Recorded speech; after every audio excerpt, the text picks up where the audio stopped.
On this week's episode of the Superhero Show, we'll find out if the Return of Kraven has been just what Spider-Man the Animated Series has been craving, if Kraven is craving a piece of some New York meat, and if Mike is craving a piece of Kraven. All of that and more on an all-new episode of the Superhero Show.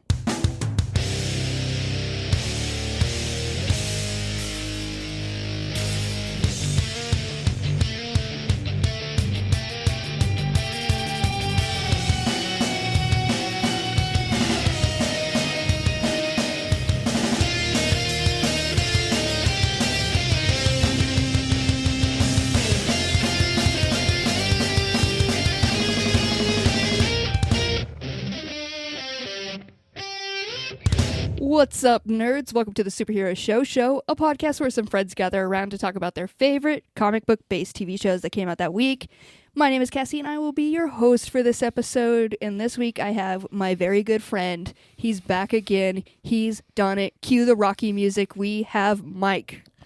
Do-do. Do-do-do-do-do. Is that Rocky? I'm going to say yes, because I couldn't pull it. So we're going to say absolutely that's Rocky. Do you want to know a truth that pisses off old guys mostly? Yeah, I absolutely do. The only Rocky movie I've seen is Creed 1.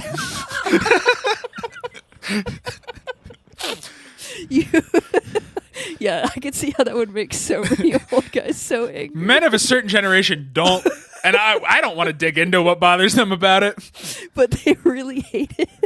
But it is, they don't love it. It's also very funny. I just feel like you as a movie guy, and just you as you are, isn't it? Aren't they set in Philly?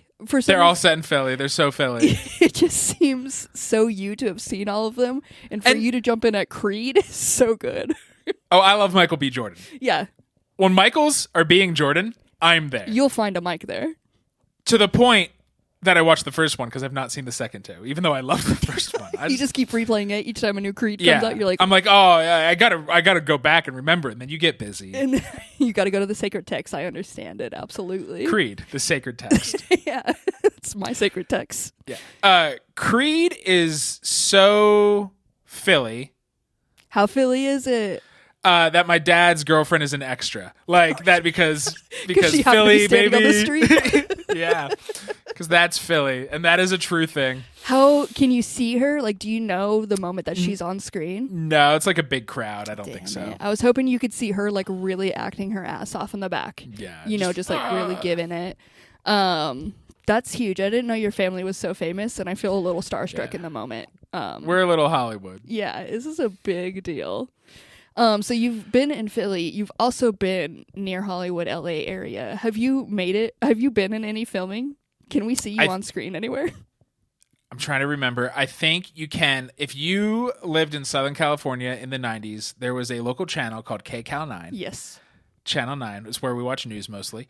And I was in some stingers, like in between like news stuff of like hanging out with Darkwing Duck at Disneyland. What? So you hung and I hung out with Darkwing Duck. This is whoa! I have never been more intimidated to podcast with you. I didn't know you hung out with the man, the myth, the legend, Darkwing Duck.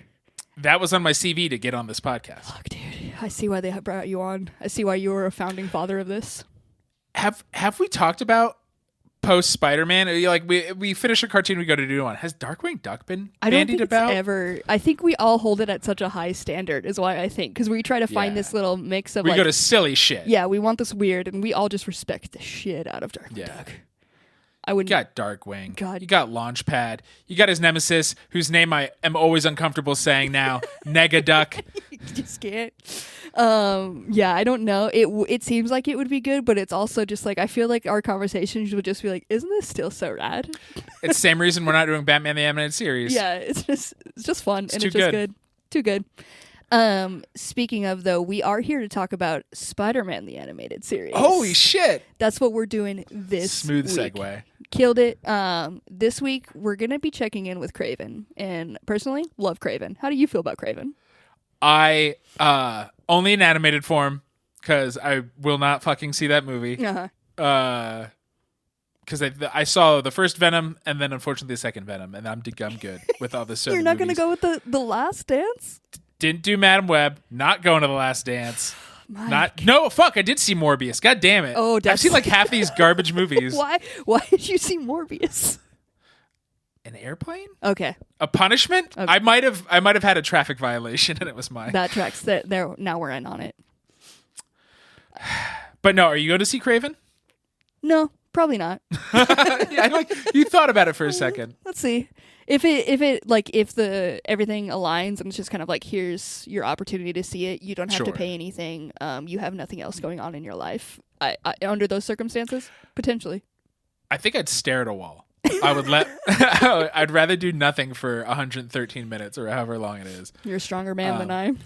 What other holiday films are tickling your fancy? I know you already segued and started to talk about Spider-Man. Nope. Let's go into it. Holiday films tickling my fancy. I saw the animated Grinch, which I didn't know was a thing. There was a new animated Grinch. Still pretty good. Benedict Cumberbatch is the Grinch. There it is. We'll cut that, and that's going to be so smooth, and everyone's going to be like, wow, you got his name on the first try. That's so impressive. Yeah, it's hard. Nobody's ever done it. No one ever, but you today. History. And yeah, it was pretty good. It wasn't as good of a story as the Jim Carrey, the one I was raised on, but it's still pretty good. It was a fun time. I celebrate the original Grinch from the 60s. And so both of those are pretenders in my book.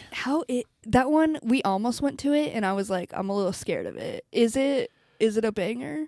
It's so fucking good. And the guy who sings the song that's like and narrates throughout, his name is Thurl Ravenscroft. Jesus, respect. That's a badass name. That is his birth given name? Did you do research on it? Cannot tell you that because I did not do research. In my mind, that's his birth given name, and I respect him. Yeah, those are the holiday movies. Also, we just celebrated. How was your holiday? It was great. I saw Nosferatu opening day, which was Christmas Day. Wow. Well, that's our holiday movie. It's the new Robert Eggers. He did The Vitch and Lighthouse. Stuff. I don't think this stuff's up your alley. I'm getting like every other word I understand. So, I mean, I'm locked in with you. Killer modern horror director. I cannot remember yet. A friend of mine very much wanted to see Mufasa, and I can't remember if I went. So... But I bet it was whatever.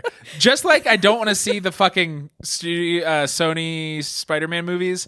I've never seen a live action, quote unquote, live action of the Disney movies. Yeah. And I don't know if Mufasa, but also maybe it makes the most sense because it's not based on anything. Yeah, maybe it's their best one. What could it ruin? I'm so intrigued by the fact that you have a friend who hit you up and was like, hey, Mufasa.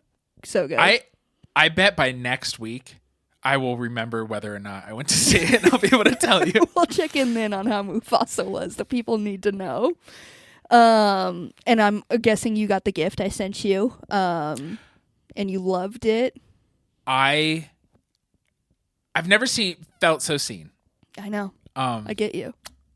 It, like, my parents will get me, like, candles. What is that? Do I smell like... That's what you get a stranger that you don't know. So impersonal. Right? Yeah. But to be given a head to toe, fully functional, like I can wear it, Kraven from the cartoon outfit, like it, and it stinks like you think it would already. Yeah. Like it came pre-stunk. I had to pay extra for that stink, so I'm glad you appreciated it. I do. It's at first it's revolting. Oh, absolutely. When you pop open that box and it hits you right in the face, that's a bad time. It's like kind of like the durian melon that smells like rotting trash, and then it's almost erotic, so I don't know what to do with this costume now, so enjoy it, but thank you. You're so welcome. And if you want to go ahead and throw it on right now, because we are going to be talking about Kraven, I need full Kraven energy for this. Okay. So I'm going to take a break while you can go put on Kraven, and when we come back... Oh, should I wait? Yeah, you can wait. It doesn't have to be on mic, even though the sounds, I can tell from the flawless sounds that you were putting it on. But we're going to take a break so you put that on, and when we come back, we'll be talking about Spider-Man.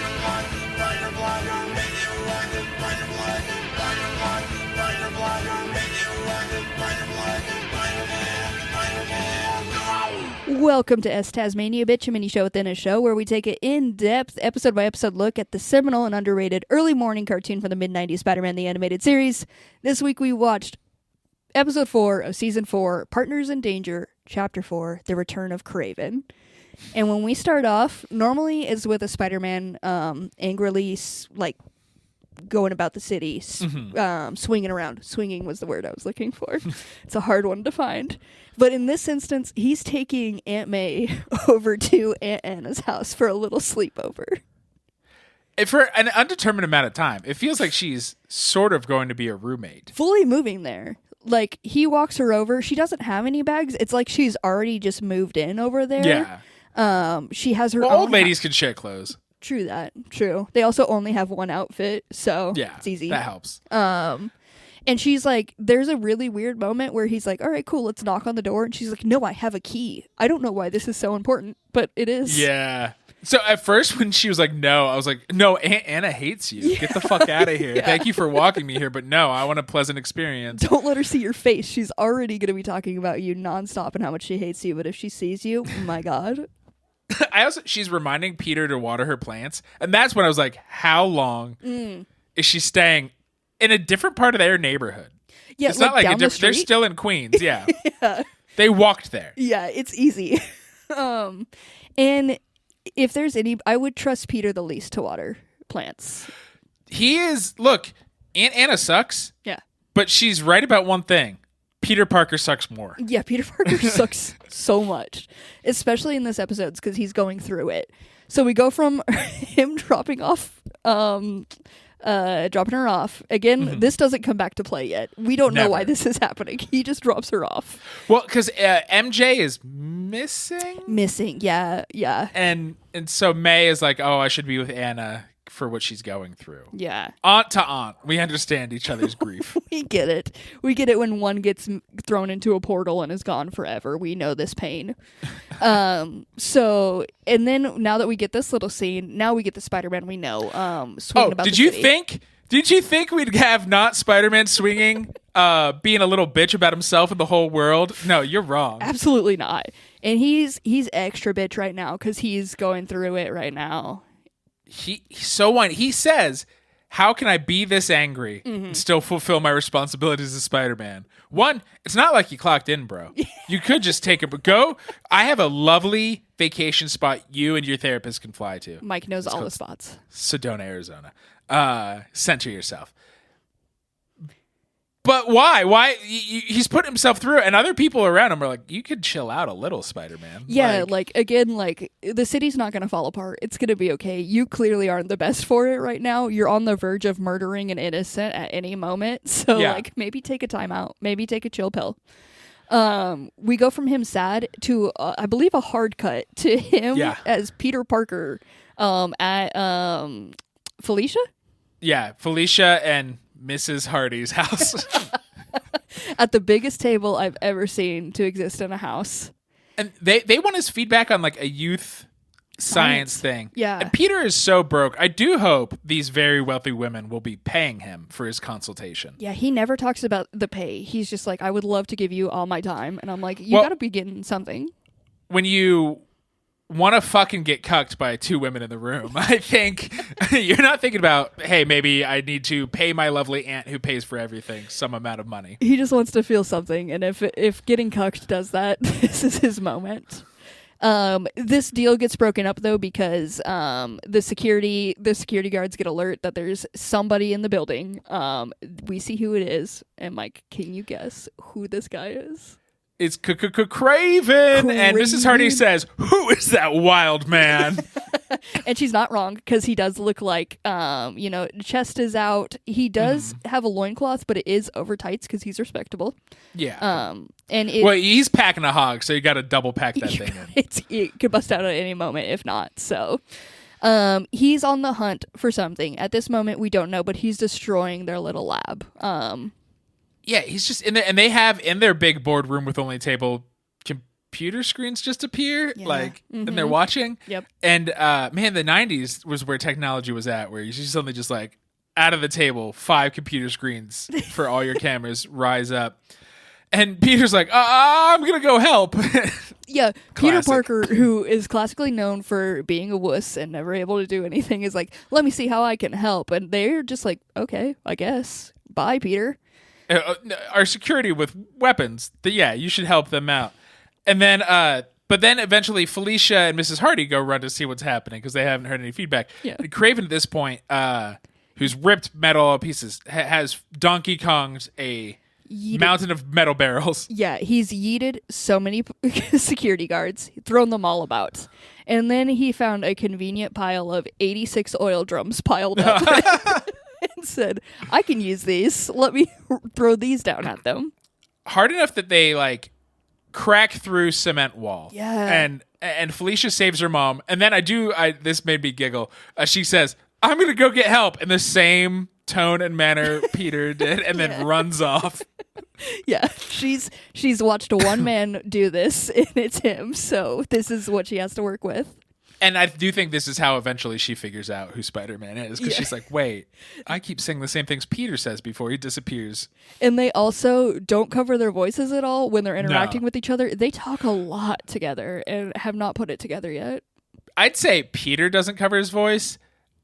Felicia Hardy never sounds as sensual as Black Cat does. Yeah. She turns everything into a sex joke. Yeah. Like, not joke, because she means it. Like, she's not like, ha ha ha, look at that. She's just like trying to get, I feel like when she turns her powers on, it's part that they haven't talked about. She is so ready to rail. Yeah, there's something about it. You get her in that suit and she is ready and down to go.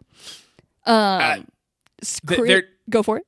I was going to say, they're chasing Kraven around the buildings, like building to building, and Spidey can swing. Yeah. Felicia, we learn, has a swinger thing. Kraven jumps, I guess? I don't know. Rooftop to rooftop. Yeah, really just bounce. Powerful thighs on Kraven. I did not understand the little rope thing that Felicia has. I don't know. Shoots how out of her wrist. Yeah. No, don't. You know what? Don't talk about it. Don't worry about it. It's fine. It just makes it where she can also get around the city.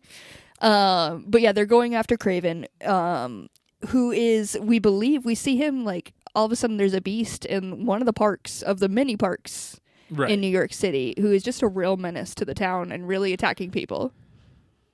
Yeah, we see like a silhouette, and Spider-Man keeps being like, I don't know, is that Kraven? Mm-hmm. And I guess he didn't see the silhouette, but we know. I don't know if they're trying to pitch it as clearly or if it's like dramatic irony where the audience knows more than the characters. Yeah. But it's clearly not fucking Kraven. Yeah, it's so clearly a different one. But men would rather rob high security facilities and fight their friends than fucking talk. Because Kraven could, and I don't want to jump ahead, but Kraven could have solved all this if he was like, hey, Spider-Man, in your neck of the woods, could use your help, buddy. So easy. When they meet up, they're like, oh my God, Spider-Man. And Spider-Man's like, we were friends last time we talked. And Kraven's just like, absolutely, fuck you this time. If you get in my way, I will destroy you at any cost. Fuck you. And again, he would have just been like, hey, I'm here looking for a serum. Could you have guessed? Yeah.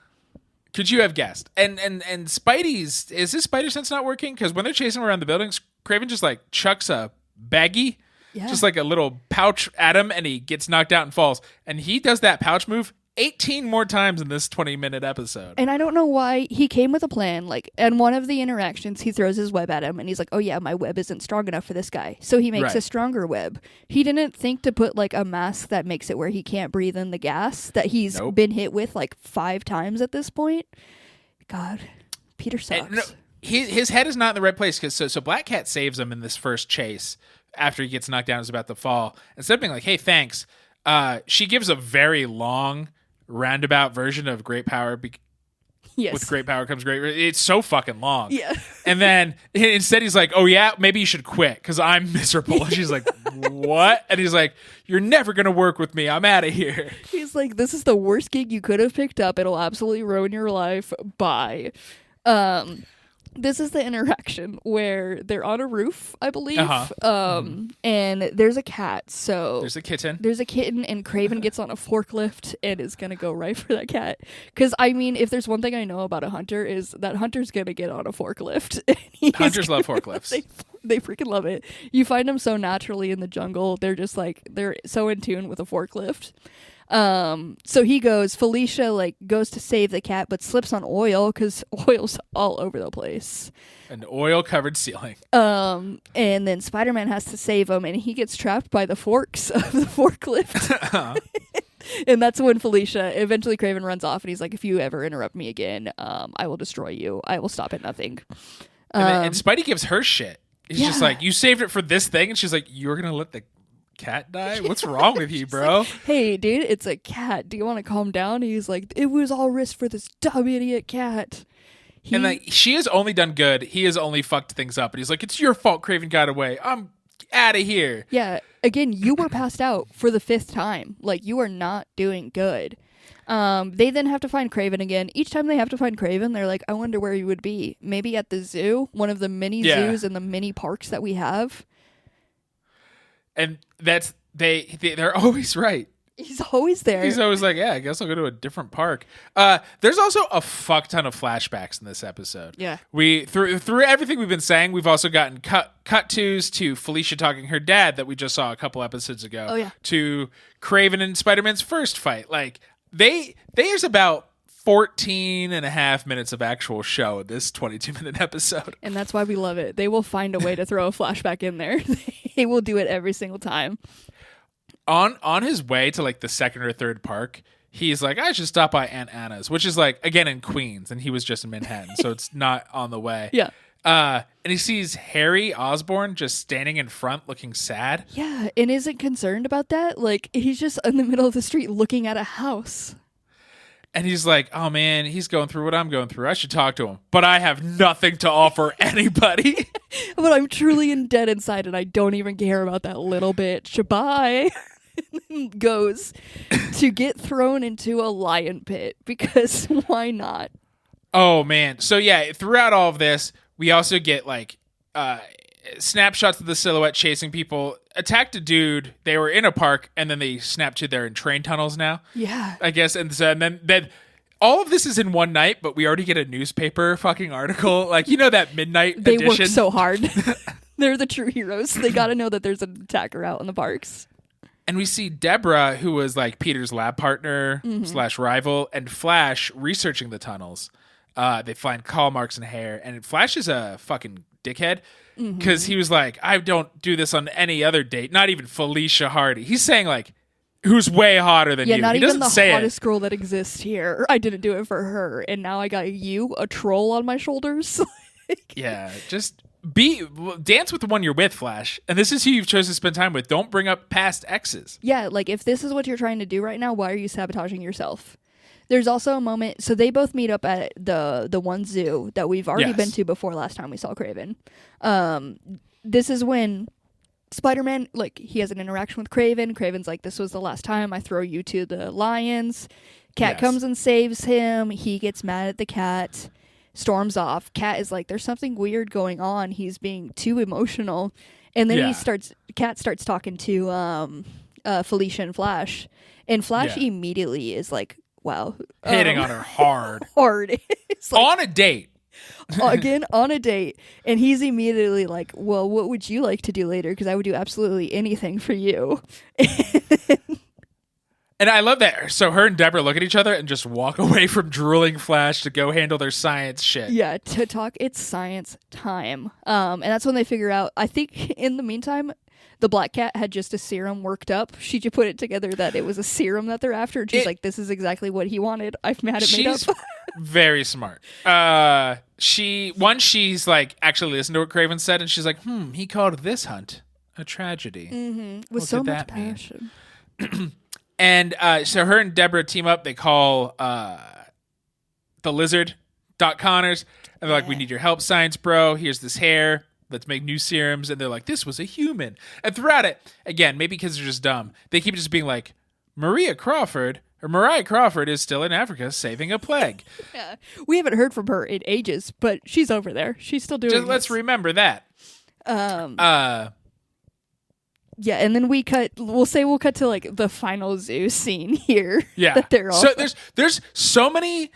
This episode is just repeat of Black Cat saving Spider-Man, him getting pissy leaving, and going from zoo to zoo.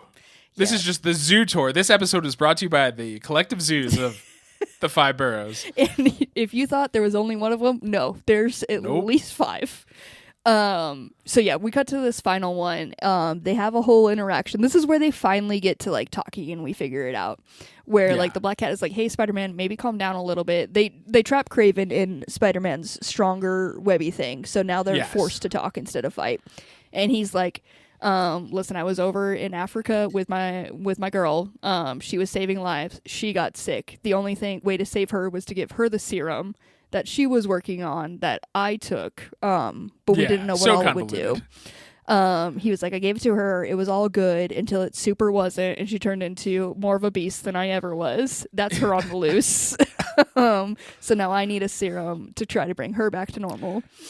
And in the middle of this, Spider-Man just geeks it because his Kraven's pet name is Calypso. That's what he calls Mariah. Yeah. And Spider-Man's like, Black Cat, did you know that Calypso was a Greek goddess? What the fuck, dude? Shut your mouth. Shut up. You don't have to explain everything. Like, we get it. We can pick up on stuff. Geek-ass geek. Fucking nerd, dude. So this is how we find out, and they're like, hey, bro, don't even worry. We worked on the serum. We got her blood cells mixed in with this. It's specifically made for her. We don't know what it will do, but it should bring her down a little bit. Yeah. Just have it come down. Just have a little come down. And they get her pretty easily. Yeah, super easily, I would say. Maybe if you stopped, even without the serum, if you just ever stopped and talked to each other, you fucking man babies. Yeah, they literally just kind of like put her in a group hug and then throw the serum down her throat. Not even a shot, which would be easier. They like open her mouth and go, drink it. Yeah. And then we're all good. It does calm her down enough to where she's at Kraven level.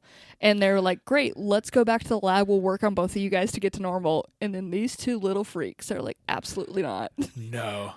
Her freak matches my freak currently, and this is what we want. I think they realized with their bonus strength and animal wiles, they're going to have the weirdest jungle sex. Absolutely. Like that, and that's what it's all about. They're going to hunt with their bare teeth and claws and then fuck covered in blood. And it's all they've ever wanted is to be eagles to be able to do this. So their dream has come true. And Spider-Man's like, how sad. These poor people. So they go off. That's a wrap on them. They're living their beautiful life. And then we get like Spider-Man just really dealing with how sad he is. He decides to be a roommate with Osborn. Spidey, you have a house in Queens all to yourself right now. You don't need a roommate. You're supposed to be watering plants. Like, who is watering these plants? He's gonna fuck it up somehow. No, there's just an empty house. And that's our episode. So we're leaving it with sad Spider-Man trying to work on himself a little bit. So, but now it's time to go to our awards. Mike, this one's going to be hard because we're dealing with sad Spider-Man, but we're going to start it off with best web zinger. Were you able to find anything? Well, there is sad Spider-Man, but there's also, thankfully, very horny Black Cat. And so mine is going to be hers. And she says, there's nothing that Beast can dish out that this beauty can't handle. Oh, yeah, that was good. Yeah. Yep. You're going to take away this one. I'm sorry. I truly had nothing for this because every time I tried to come up with something, it was just thinking of Spider-Man being like, I hate my life. Spider-Man has ruined it, and I want to murder everyone. So you're going to get 25 points for that. You've killed it. Our next award is Kung Fu Grip or Best Move or Power. For that one, Mike, hear me out on this. I'll hear you out. It's being forklift certified. Nice. Because even though you could be the best hunter in the world with like superpowers, but if you find a forklift, use that. No, nobody can just jump up on one of those and instantly pin somebody to a wall. Like without murdering? He's had hours of training. Yes, that's a real man, and we salute him for being forklift certified. I love that. Mine is also a Kraven one. I think yours might be better. Is punching a pile of oil drums. Yeah. To the point that it is going to murder everybody. That was my first one because there's so many oil drums. When I say there's like at least 60 oil drums, like there's so many freaking oil drums there, and he knows exactly how to use them. Normally you would have won, but then the forklift came up, so I'm gonna give myself 10 points for that. Our next one is most 90s thing. What do you got for that? I don't love the one I have. It really is just, do you know what science can do? Whip up a serum that'll change your biology just by having a little sip. Yeah. So that's mine. And don't worry about all the science we did. We have blood cells, we have hair, we have science. Here's a tube. Drink it. That is very 90s. It might be more 90s than mine. Because I just used lion pit murder. It just felt like a 90s thing. Like Lion King was doing it. Like yes. It was the rage to be murdering with lions. Mufasa in theaters now. In theaters now. Go see it if you haven't already. I am going to give that to you, though. I'm going to give you 12 points for that. Our not final one, almost final one. New York is a character. What stood out as the most New York thing for you? There's a point where Spider-Man just turns into a GPS, and he's like, the Williamsburg Bridge, that leads to Brooklyn, which Prospect Park is in Brooklyn, and it has a botanical garden and zoo. Like, thanks, man. Such a weird... All true? All true. It's all accurate. And I'm glad I wanted to check with you to make sure, because I didn't want Spider-Man steering me wrong like this. No. But they know New York. It's such a weird flash. Like, we are in one park. He's like, let me think of another park. He's like, oh, we can go to here. And this one has the bridge, and it leads to here. So to tag along on yours, mine was just there being like 8 different parks and at least 5 of them having a zoo. Mm-hmm. Like, but they were all mentioned by name, how to get to them. And yeah, this one has a zoo. You should check it out. He is smart. He's a smart guy. He should be your travel agent. Use him. I'll give you 15 points for that. Our final one, and your chance to really take this home, is to compliment me through this episode of Spider-Man. Towards the end, after Spider-Man says it's so sad that Kraven and Calypso have found each other, Black Cat says, don't you still believe in love and opening your heart to others? And I know, Cassie, that you do. Absolutely do. Believe in love and open your heart to others. So that's it. That made me think of you. Wow, that was actually one of the closer things to a compliment we've had on here, and it actually felt pretty sweet. So, I'm trying to continue to mend our Williamsburg bridges. God, you've nailed it. I'm so glad this bridge can connect us. 50 points for an actual compliment, Mike. I'm so proud of you. That leaves me with 10 points. You with way more than that. Wow. Just so much more. So you are the Spider-Man boy this week. Enjoy it. Cherish it. You've earned it, champ. And that is it for this. I do want to talk about some websites, and specifically cybersprout.net. They're going to help you build a beautiful website for whatever your needs may be. Mike, what's a website a person might want to build? You might want to build... I got nothing. You might want to build a website for your pop culture conglomerate, and that you can check out their work at popfilter.co. They built that for us, and it looks great. It does great things. I'm still working on my last week's website, crystal.co, so I have not come up with yet a new one. You're all booked up. I understand. So see their old work at popfilter.co, and you're like, wow, this looks like there's some goal-driven design in here. There's absolutely goal-driven design. There's absolutely easy-to-edit fields and custom templates and drag-to-drop tools, and you can tell that they're well-versed in digital strategy and elegant design when you're looking at it. And If you have any other questions, you should visit cybersprout.net to get started, because they're your partner for a digital world. And we also have another show on the network. It's called Movie of the Year. And if the rumors are true, you guys are still in 1996. We are still in 1996 this week. Next week, in a week or two, we're taking a long intermission from 1996 to look at 2024, the year that was. We're going to talk about the music, the TV, the films, and more. So we'll take a brief, and then we'll continue with 96, probably like in March. It's our favorite time of the year. It lasts so long, and we cherish it. We know it's everyone's favorite, so we do it every year for you guys and you guys alone. That's our best of. So that'll be happening on Movie of the Year. You should follow us on Instagram. We're at Your Pop Filter over there. Give us a follow, give us a like. We appreciate it. We also have an email. It's contact@popfilter.co. You should send us any emails that you would like. I'm not even going to tell you what kinds. Whatever your little heart desires, send it over there. Contact@popfilter.co.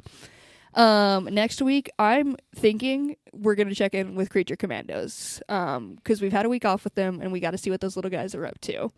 Those perverts. Those little perverts. So be sure to tune in for that episode. That is it for this one, though. For Mike, I'm me. For me, I am me. For you, I am me. And for us, we are we. Bye, everyone.